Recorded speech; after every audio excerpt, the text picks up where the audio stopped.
네, 안녕하세요. 시장이 9월 말로 들어서고 있는데 쉽지 않은 장세가 이어지고 있습니다.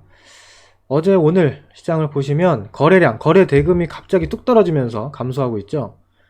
이게 지금 코스닥 차트인데 거래 대금이거든요. 거래 대금이 지난 8월 말 9월 초보다 확연히 감소하고 있고요. 코스피도 뭐 크게 다르지 않습니다. 코스피도 거래 대금이 이번 주 들어서 더더욱 감소하고 있습니다. 제가 봤을 때 이번 주와 다음 주 초까지가 단기적으로 마지막 고비가 되지 않을까 이렇게 생각을 하고 있는데, 왜 지금 시장이 이렇게 출렁이면서 거래대금이 감소하고 있는지, 그리고 그 외에 중요한 시황 포인트 설명을 드리고, 그리고 또 많은 분들께서 관심을 갖고 계시는 배터리 핵심주들 있죠. 에코프로 그룹이나 포스코 그룹 쪽. 이쪽 종목들 많이 궁금하실 텐데, 이제는 이 종목들 포기하시면 절대 안 됩니다. 왜 그런지도 말씀을 드리겠습니다. 자, 이 배터리 섹터 종목들은 뭐 맨날 오르나 내리나 좋다 매수해라 더 간다 이렇게만 이야기하는 사람들의 분석은 사실 신빙성이 없죠, 단기적으로. 근데 저는 분명히 말씀을 드렸습니다. 에코프로 BM 기준으로 지난 7월 말 40만원대 위, 특히 50만원대는 절대 따라가면 안 된다. 단기 시세는 끝났으니까 당분간 좀 조심해야 되고 단기 트레이딩만 노려야 된다 라고 말씀을 드렸잖아요. 자, 그랬던 제가 이제 에코프로 BM 기준 30만원 초반대부터는 매수 관점에서 좋다라고 말씀을 드렸고, 지금 20만원 후반대잖아요. 지금 27만원대까지 왔는데 이제 이건 리스크가 거의 없죠. 아주 매력적인 자리다라고 보고 있는데요. 이 부분 이따가 또 다시 말씀을 드리도록 하겠습니다. 자, 먼저 시장 간단히 핵심만 보겠습니다. 지금 뭐 복잡하게 볼 거 없고요. 핵심만 봅시다. 최근에 시장이 계속해서 출렁이고 있습니다. 이 부분도 제가 지난 7월 말 8월 초에 미리 다 예상을 했던 흐름인데, 자, 코스닥도 이때쯤부터 계속 말씀을 드렸습니다. 제가 제 영상을 다시 보니까 이 출렁출렁이라는 단어를 엄청 많이 쓰더라고요. 왜냐면 이 단어만큼 쉽고 명쾌한 단어가 없다라고 저는 생각을 해요. 이게 이해하기 좋으니까 그런 건데, 아무튼 지금 시장이 계속 이렇게 출렁이는 이유는 시장에 새로운 호재나 악재가 없는 상태가 이어지고 있는 것이죠. 그리고 상반기 동안에 시장이 상승했던 부분에 대한 조정과 휴식도 어느 정도 소화를 할 필요가 있다. 그런 상황인데, 이번 주에 9월 FOMC가 있죠. 금리 동결 가능성이 거의 100%입니다. 그리고 다음 11월 초 FOMC에서도 동결될 가능성이 점점 높아지고 있어요. 다만 아직은 불확실하죠. 지금 시장이 기다리는 것은 금리 인상이 확실히 멈춘 게 맞냐, 아니면 한 번 더 올릴 거냐 말 거냐, 이거를 확실하게 알고 싶은 건데, 그게 빨리 안 나오니까 시장이 더 가지도 못하고 뭐 급락하지도 않고 계속 눈치를 보고 있는 겁니다.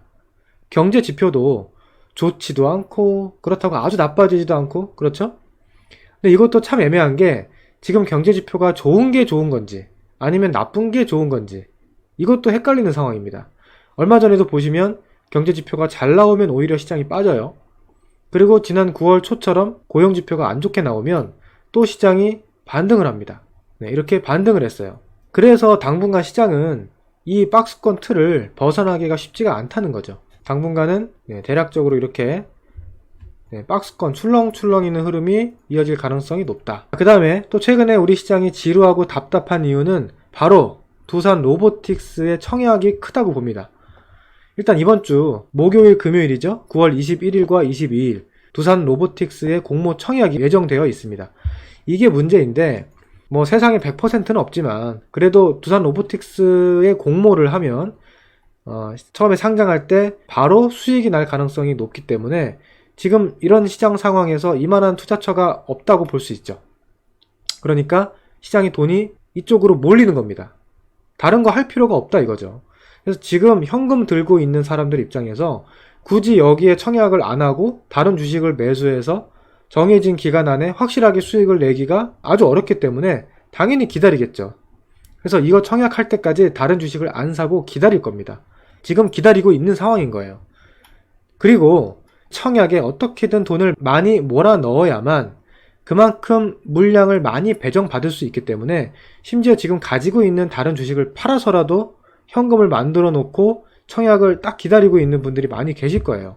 그러니까 지금 시장이 답답한 겁니다. 이해되시죠? 이 청약을 기다리는 심리 때문에 매수는 끊기고 오히려 매도만 더 나오고 있는 거죠. 이번 주 월요일 화요일날 나오는 매도는 물론 미증시 하락 여러가지 FOMC 우려도 물론 있습니다만 이 두산 로보틱스 청약을 하기 위해서 어떻게든 주식을 팔아서 현금을 만드는 그런 수요가 분명히 있을 거라고 보는 거고요. 이번 주 하락의 큰 이유다. 분차트를 봐도 이번 주 월화 시장 흐름 보시면 코스피 이렇게 그냥 장중 내내 월요일 장중 내내 밀리고 화요일 장중 내내 밀리죠. 코스닥도 월요일 화요일 장중 내내 밀립니다. 보통 장이 이렇게 하락하더라도 장중에 반등도 나오고 이렇게 변동성이 나오기 마련인데 이번 주는 그냥 월요일 화요일 내내 살 사람은 없고 그냥 팔 사람만 파는 그런 답답한 상황이 이어지고 있는 것이죠. 사실 이런 현상이 작년 초인가요? LG에너지 솔루션 청약할 때 정말 심했거든요. 근데 이 종목은 시가총액 규모가 어마어마하니까 당연히 그랬는데 이번에 두산 로보틱스는 사실 예상 시가총액 규모는 그렇게 크지는 않습니다. 한 2조 원 정도? 될 것 같은데 그래도 지금 시장 자체가 워낙 대안이 없다 보니까 관심이 많이 쏠릴 수밖에 없는 것 같아요. 그래서 시장이 수급적으로 공백이 있다. 자, 그러면 이 공백은 언제 풀리느냐? 청약이 일단 이번 주 21일, 22일에 끝나죠. 그러면 화요일, 늦어도 수요일까지는 주식을 팔아서 현금을 만들려는 수요가 있을 텐데 막상 21일, 22일이 되면 그런 매도는 없을 거란 말이에요. 그럼 거기서 한번 수급이 좀 풀릴 수 있고 그리고 다음 주 화요일이 되면 여기 청약에 들어갔던 로보틱스 청약에 들어갔던 그 수많은 자금 중에서 청약이 확정되고 남은 돈들이 있겠죠. 그 돈이 환급됩니다. 다음 주 화요일. 그러면 그게 주식 계좌로 다시 들어올 거예요. 그 돈이 어디 가겠습니까? 물론 적금이나 예금에서 들어왔던 여유 자금에서 들어왔던 자금들도 있겠지만 그 외에 나머지는 다시 주식시장에서 매수로 들어올 겁니다. 다른 종목으로. 그럼 다시 반대 현상이 나올 수 있겠죠? 빠져나갔던 매도세들이 다시 신규 매수세로 어딘가로 들어온다는 얘기입니다. 그러면 그 자금이 어디를 매수할 것이냐 이걸 잘 생각해 볼 필요가 있겠죠. 그리고 이번 주 수요일 목요일이 9월 FOMC 결과가 나오는데 이건 아까도 말씀드렸지만 이번에 금리 동결 가능성이 굉장히 높기 때문에 이건 큰 변수가 안 될 것 같고요. 9월 FOMC는 점도표가 나오죠. 지금 그렇게 금리 전망이 갑자기 확 올라갈 그런 상황도 아니기 때문에 아마 이번 FOMC는 그냥 적당히 조용히 지나갈 가능성이 높다고 보고 있습니다. 자, 그 다음 이제 마지막으로 추석 연휴가 남았죠. 보통 우리 시장은 이 추석 연휴를 앞두면 지루한 경우가 굉장히 많습니다. 가끔씩 연휴 동안 갑자기 뭔가 악재가 터지고 해서 연휴 끝나자마자 그냥 손도 못 쓰고 급락장을 당하는 경우가 종종 있었거든요. 몇 년 전이더라? 그때 설 연휴였는지 추석이었는지 아무튼 연휴 동안에 미증시가 계속 폭락을 하는 바람에 우리도 폭락장이 거의 확정된 상태에서 연휴를 보내느라고 정말 괴로웠던 적이 있었거든요. 그래서 글쎄요, 이번에는 별일 없길 바라야죠. 특별한 이벤트는 없습니다. 그래서 저는 이번 추석 연휴 그래서 주식을 좀 보유한 상태에서 넘어가도 되지 않을까 그렇게 생각을 하고 있는데 연휴 전에는 지루한 경우가 많다고 말씀을 드렸잖아요. 근데 이번에는 이 두산 로보틱스 관련된 매물 때문에 시장이 이미 매도세가 많이 출회가 되고 연휴 전에 나와야 되는 그 어떤 매도 효과가 미리 나오고 있어요. 그리고 아까 말씀드린 대로 이 청약 끝나고 잔금이 들어오는 시기가 마침 연휴 직전이거든요. 그래서 아마 이번에는 연휴 앞두고 시장이 이렇게 눌려 있으면 만약에 박스권 하단에 눌려 있으면 신규로 또 자금이 들어오면서 수급이 풀릴 수 있고 그리고 주가가 많이 낮은 상태이기 때문에 오히려 저는 연휴 앞두고 저가 매수세가 유입되면서 좀 반등을 하면서 연휴로 들어갈 가능성도 있다고 보고 있습니다. 지수가 높은 위치에 있으면 좀 경계 심리가 강할 수가 있는데 이번처럼 미리 하락해 놓은 상황에서는 그렇지 않아요. 자, 그래서 정리를 해보면 지금 시장에는 특별한 악재가 없음에도 두산 로보틱스 청약 그리고 FOMC 불확실성과 추석 연휴를 앞두고 수급적으로 심리적으로 위축되면서 조정을 소화하고 있는 중이다. 근데 그게 크게 보면 출렁출렁 자연스러운 박스권 흐름으로 볼 수 있고 이렇게 박스권 장세에서는 반등이 나오면 좀 주식 비중을 줄여주고 그리고 다시 이렇게 내려오면 주식 비중을 늘려주고 내려오면 늘려주고 이런 대응을 하면 된다. 그렇게 보고 있습니다. 물론 정확한 고점 저점 타이밍을 맞추기 어려우니까 항상 분할 매도 분할 매수 대응을 하셔야겠죠. 그래서 저는 혹시나 이번 추석 연휴 앞두고 제가 방금 말씀드린 이런 이유들 때문에 좀 더 흔들린다면 오히려 단기 기회로 보고 주식 비중을 더 확대할 계획입니다. 참고하시기 바랍니다. 그래서 지금 현금 비중이 좀 있는 상태에서 지켜보고 있다면 크게 뭐 위협적이거나 두려운 상황은 아니지 않나 그렇게 보고 있습니다. 자, 그 다음 에코프로 그룹주나 포스코 그룹 배터리 쪽을 한번 보겠습니다. 핵심만. 지난번에도 비슷하게 말씀드리긴 했는데 최근에 나오고 있는 여러가지 악재성 뉴스들, 리튬 가격 하락이라든지 중국과의 경쟁 관계, 이런 것들이 단기적인 조정의 사유는 충분히 될 수 있습니다. 어떻게 주식이 아무리 좋은 주식이라 하더라도 계속 가겠습니까? 이렇게 악재가 나오고 할 때 쉬는 거죠. 그리고 그 전에 시세가 이렇게 크게 터지고 무리하면 좀 쉬는 게 자연스러운 거예요. 자연스러운 작용 반작용이죠.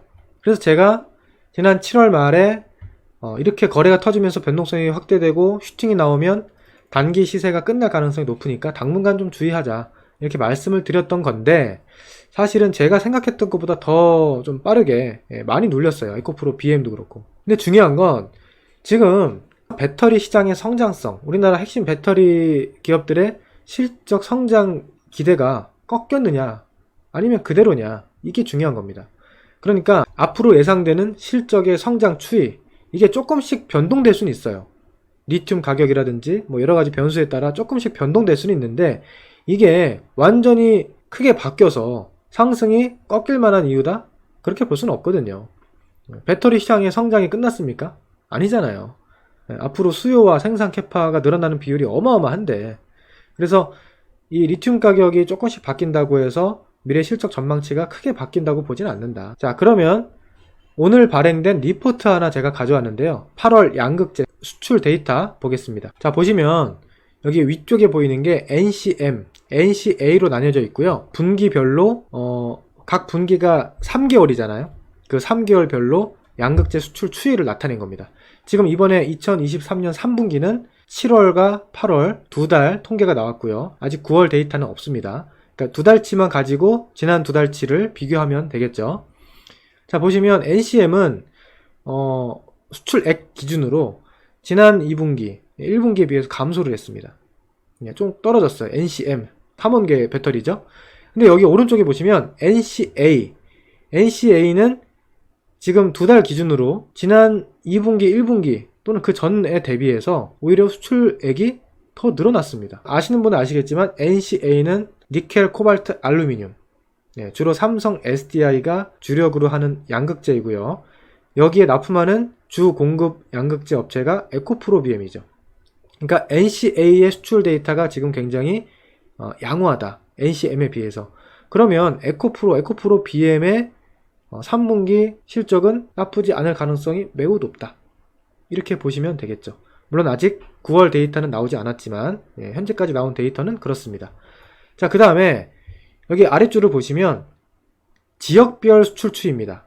그러니까 충북, 대구, 포항 이렇게 지역별로 나눠져 있는데, 여기도 마찬가지로 그래프 두 개밖에 아직 안 나왔어요. 두 달치니까.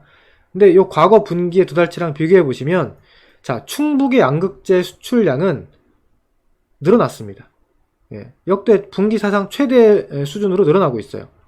그런데 대구는 좀 감소했습니다. 그리고 여기 오른쪽 보시면 포항이죠. 포항은 3분기 데이터가 지금 두 달만 통계가 나왔는데 과거보다 압도적으로 늘어났습니다. 그러니까 수출량이 굉장히 지금 계속 증가하고 있는 거예요. 근데 위에 보시면 여기 빨간색 선 그래프는 가격입니다. 그러니까 판가.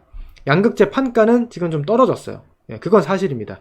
그러니까 리튬 가격 하락에 연동해서 양극재 판가는 떨어진 거는 사실인데, 사실 전체적으로 보면 판가가 떨어진 게 그렇게 어마어마하게 떨어진 건 아니에요. 그죠? 어마어마하게 떨어진 건 아니고 소폭 떨어진 건데, 그만큼 수출량 자체가 증가하고 있다. 특히 충북과 포항에서. 충북과 포항은 에코프로 BM과 포스코 퓨처엠의 공장이, 양극재 공장이 위치한 곳입니다. 그래서 이걸 정리한 코멘트를 보시면 긍정적인 부분은 양극재 출하량이 상승하고 있다는 점이다. 23년 3분기 양극재 출하량은 지난 분기 대비 13% 상승하며 역대 분기 최대치를 기록할 전망이다. 지역별로 보면 에코프로 BM, 포스코 퓨처엠이 위치한 청주와 포항 지역 상승폭이 가파르다. 삼성 SDI와 얼티엄 셀 제향 출하량이 견조하게 상승하고 있는 것으로 추정된다. 반면 LNF가 위치한 대구 지역의 출하량은 회복세가 더디다. 뭐 이런 식으로 오늘 리포트가 나온 거를 좀 가지고 와봤습니다. 자, 그럼 여러분들이 이걸 보고 어떤 생각을 하실 수 있겠습니까? 3분기 실적이 앞으로 뭐 10월 되면 나오겠죠? 실적이 생각보다 나쁘지 않다. 지금 우리가 뉴스에서 최근에 보고 있는 여러 가지 악재성 뉴스들, 이런 걸 보면서 불안해하고 좀 힘들어하시는 분들도 많이 계실 수 있는데, 지금 저런 데이터를 보면 괜찮다는 거예요. 근데 주가는 어때요? 주가는 지금 너무 많이 내려왔죠. 3분기 실적이 정말 아주 안 좋을 가능성, 쇼크가 나올 가능성까지 거의 반영하는 게 아닌가 싶을 정도로, 지금 에코프로도 굉장히 많이 내려왔고요. 포스코 퓨처엠도 많이 내려왔습니다. 근데 제가 봤을 때는 앞으로 나올 3분기 실적 기대치 대비 주가는 많이 내려왔다. 이렇게 보고 있고요. 또 에코프로 BM 기준으로 제가 실적을 한번 봐볼게요. 뭐 이거 다들 유튜브 보면 많이 나오죠. 자, 에코프로 BM의 작년 영업이익이 1년간 3,800억이 나왔고, 올해 약 4,800억 정도 예상을 하고 있는데, 이제 내년, 내후년, 사실 2025년부터 본격적으로 실적이 점프하기 시작할 거거든요. 그리고 2026년도, 2027년도쯤에 한 번 더 점프업을 할 겁니다. 자, 이렇게 보시면 이게 우리나라 양극재 기업들, 포스코 퓨처엠, 에코프로 BM, LNF, LG화학, 지금부터 2027년도까지의 캐파 증설 계획인데요. 2022년, 2023년, 2024년, 그리고 2025년도 가면서부터 캐파가 확 늘어나죠. 그리고 26년과 27년까지 급속도로 성장해서 2023년도 캐파보다 27년도는 약 3배에서 4배 가까이 증가합니다. 에코프로 BM 자체적인 캐파와 출하량 전망 보시면 2025년도부터 가파르게 증가해서 2027년까지 늘어나죠. 포스코 퓨처엠도 2025년부터 더 증가하기 시작하면서 27년까지, 물론 뭐 계속 매년 늘어나긴 합니다만, 자, 이런 추이를 봤을 때 에코프로 BM의 향후 예상되는 이 영업이익은 지금 작년 3,800억, 올해 4,800억이지만 25년도에 지금 1조 2천억 정도 전망이 되고, 2027년도 가까이 되면 2조 원 넘어갈 거란 말이에요. 영업이익만 1년에 2조 원이 넘어간다. 그런데 지금 에코프로 BM의 시가총액이 27조 원입니다. 이거는 충분히 매력이 있는 가격이죠. 지난번에 이런 가격은 시가총액이 40조, 50조 대까지 갔거든요. 이거는 조금 속도 측면에서 부담이 있었던 건 사실입니다. 그래서 이때는 좀 비쌌던 거예요, 단기적으로. 그러니까 장기적으로 성장할 궤적은 정해져 있는데 너무 주가가 빨리 올라간 거죠. 근데 지금 가격은 다시 매력적인 가격에 왔다. 시가총액 27조 원 정도 요 이하는 매력적이다. 이렇게 보고 있고요. 제가 에코프로 BM 기준으로 이제 설명을 드린 거는 뭐 다른 종목들 비슷하게 같이 관점을 공유하셔도 된다고 봅니다. 그래서 이 배터리 종목에 이미 보유를 하고 계시거나 지금 물려 계신 분들은 이제는 좀 참아야 된다고 봅니다.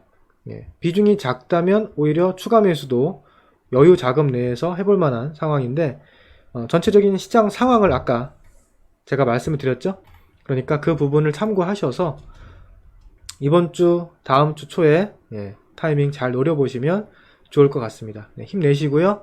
저희 주식비서 채널 구독과 좋아요 꼭 눌러주시고, 혹시 궁금한 점이 있으시면 댓글로 남겨주시면 답변 드리겠습니다. 저는 다음에 또 좋은 내용으로 찾아뵙겠습니다. 감사합니다.